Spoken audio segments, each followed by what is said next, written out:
तर चला तर आज एक नवीन अशी जी रेसिपी आहे झटपट आणि पटकन होणारी, तुम्ही कधी खाल्ली आहे की नाही माहित नाही, पण बऱ्यापैकी आज ही सर्रास केली जाते।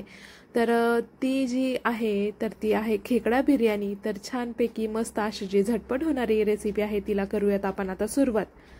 तर इथे बघा ही जी खेकडा बिर्याणी आहे तर ती मी करणार आहे कढईमध्ये। तर तुम्ही कुकरमध्ये सुद्धा करू शकता, काय हरकत नाहीये। तर इथे कढईमध्ये मी सगळ्यात अगोदर ओतलेलं आहे तेल। तर बघा तुम्ही जर तेल खात नसाल, तूप जर आवडत असेल तुम्हाला, तर या ठिकाणी तुम्ही तूप सुद्धा टाकू शकता, त्याने सुद्धा खूप छान टेस्ट येते। पण नॉर्मली आमच्याकडे मुलं वगैरे खात नाही तूप, तर त्यामुळे मी त्यामध्ये तूप न टाकता फक्त तेलच टाकलं होतं। आणि त्यानंतर आपण खेकडा साफ केल्यानंतर त्याचा जो मांदा येतो, तर याला आमच्याकडे मांदा बोलतात, तर तो साफ करून झाल्यानंतर आपण तेलामध्ये अशा पद्धतीने टाकून घ्यायचा आहे, म्हणजेच की तेलात परतून घ्यायचा आहे। तर छानपैकी परतून झाल्यानंतर आपण आता त्यामध्ये काय काय टाकणार आहोत तर हे मी तुम्हाला व्हिडिओमध्ये सांगणारच आहे। तर पहिल्यांदा बघा, तुम्ही जर चॅनलवर नवीन असाल तर चॅनलला सबस्क्राईब केलं नसेल तर पटकन सबस्क्राईब करा, की जेणेकरून जे नवीन नवीन व्हिडिओ किंवा गावाकडचे व्हिडिओ किंवा डेली रुटीन किंवा मग दोन मुलांना बघून आपण घरातले जे काम मॅनेज करतो तर ते मी कशा पद्धतीने करते हे जे आहे तर हे सगळं मी त्यामध्ये सांगत असते। किंवा माझं जे रोजचं डेलीचं आपलं रुटीन आहे तर ते सुद्धा मी त्यामध्ये सांगते। किंवा तुम्ही ब्लाऊजला जे हँडवर्क वगैरे करता तर ते सुद्धा विदाऊट क्लास किंवा क्लास न करता कशा पद्धतीने करू शकता घरच्या घरी, हे सुद्धा मी तुम्हाला माझ्या पुढच्या येणाऱ्या व्लॉगमध्ये नक्की सांगणार आहे। सो चला, आता गप्पा भरपूर झाल्या आपल्या। तर तोपर्यंत जे आपला मांदा आहे तर तो बऱ्यापैकी जो आहे तर तो परतून किंवा भाजून झाला होता। तर यामध्ये आपण आता थोडे थोडे जे आपले मसाले आहेत तर ते टाकून घेणार आहोत। आणि यामध्ये आपल्याला एक टाकायचं आहे ते म्हणजे की वाटण। तर बघा, वाटण टाकण्या अगोदर आपण त्यामध्ये जे आहे तर ते घेणार आहोत मसाले टाकून। तर थोडीशी टाकायची आहे आपल्याला हळद, म्हणजेच की अर्धा चमचा जो तुम्ही मसाल्यासाठी वापरता तो, आणि तुमच्या चवीनुसार किंवा तुम्ही कितपत तिखट खाता त्यानुसार जे आहे तर ते तिखट टाकायचं आहे। तर तिखटमध्ये तुम्ही घरगुती मसाला किंवा कांदा लसूण मसाला आणि मिरची पावडर किंवा मटन मसाला, किंवा तुम्ही या ठिकाणी मटन मसाला जर वापरायचा नसेल तर तुम्ही यामध्ये बिर्याणीचा जो मसाला येतो तर तो सुद्धा वापरू शकता, काय हरकत नाहीये। पण मी तर आज यामध्ये वापरलेला आहे मटन मसाला। या पद्धतीने जी आहे खेकडा बिर्याणी तर तुम्ही एकदा नक्की करून बघा, खूप छान लागते आणि काहीतरी वेगळी भन्नाट जी रेसिपी आहे तर ते म्हणायला काय हरकत नाही। आता बऱ्यापैकी आपले जे मसाले वगैरे आहेत तर ते पण सगळे आपल्याला छानपैकी असे परतून घ्यायचे आहेत। तर ते पण परतल्यानंतर आता आपण त्यामध्ये टाकणार आहोत ते वाटण। तर ते वाटण कोणतं टाकायचंय ते मी तुम्हाला आता सांगते। तर बघा, आपण जे भाजीला वाटण करतो, म्हणजेच की खोबरं, कांदा, आलं, कोथिंबीर, लसूण ह्या ज्या गोष्टींचा आपण परतून किंवा भाजून जे वाटण करतो तर ते आपल्याला यामध्ये टाकून घ्यायचं आहे। तर तुमच्या क्वांटिटीनुसार, म्हणजेच की तुमच्याकडे किती खेकडे आहेत तर त्याच्या क्वांटिटीनुसार हे जे आहे तर ते आपल्याला टाकून घ्यायचं आहे या मसाल्यामध्ये। आणि मसाल्यामध्ये टाकून घेतल्यानंतर छान आपलं जे आहे तर ते सगळं परत मिक्स करून आपल्याला ते छान असं परतून घ्यायचं आहे।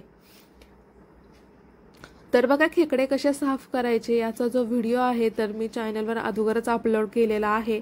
जर तुम्हाला तो हवा असेल तर त्याची लिंक मी डिस्क्रिप्शन बॉक्समध्ये देते, तो नक्की बघा।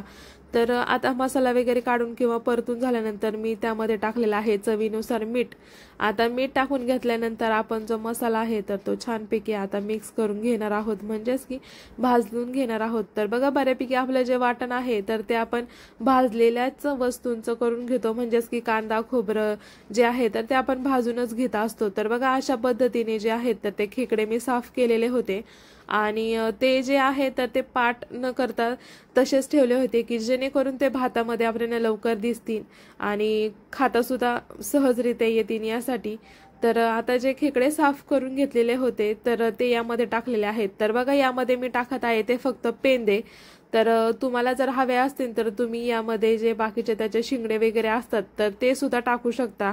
पण नॉर्मली कसं भातासोबत खायला त्याला खूप वेळ लागतो किंवा मग खूप वेळ त्यासाठी आपल्याला ते फोडावा लागतात, छोटे छोटे असतात यासाठी। तर तुम्ही ह्या पद्धतीने जी आहे तर ती बिर्याणी एकदा नक्कीच ट्राय करून बघा।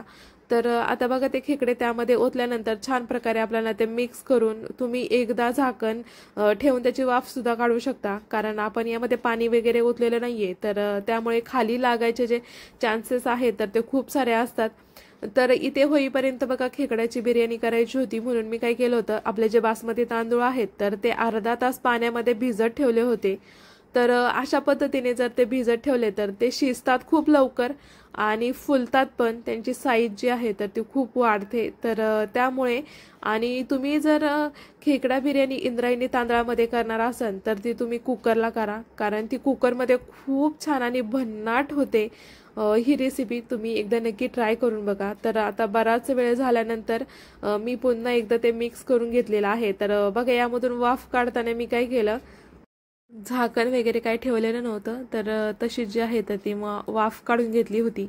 आणि मग अशीच मी तुम्हाला सांगितलं की आपण जो बासमती तांदूळ होता तर तो अशा पद्धतीने भिजवून घेतलेला आहे आणि पाण्यामध्ये अर्धा तास भिजत ठेवला होता.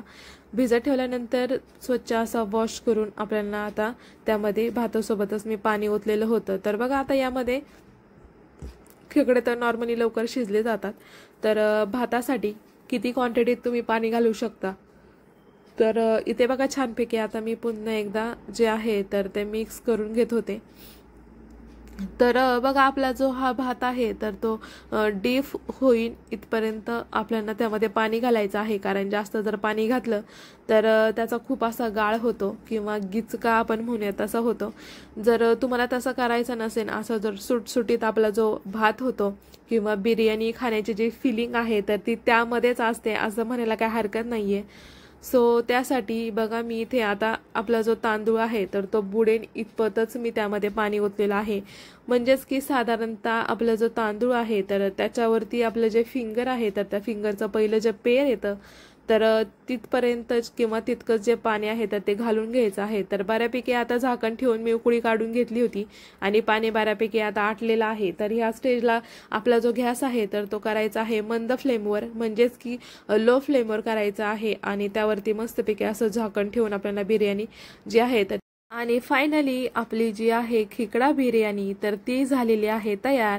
सो कशी वाटली कमेंट्स करून नक्की सांगा.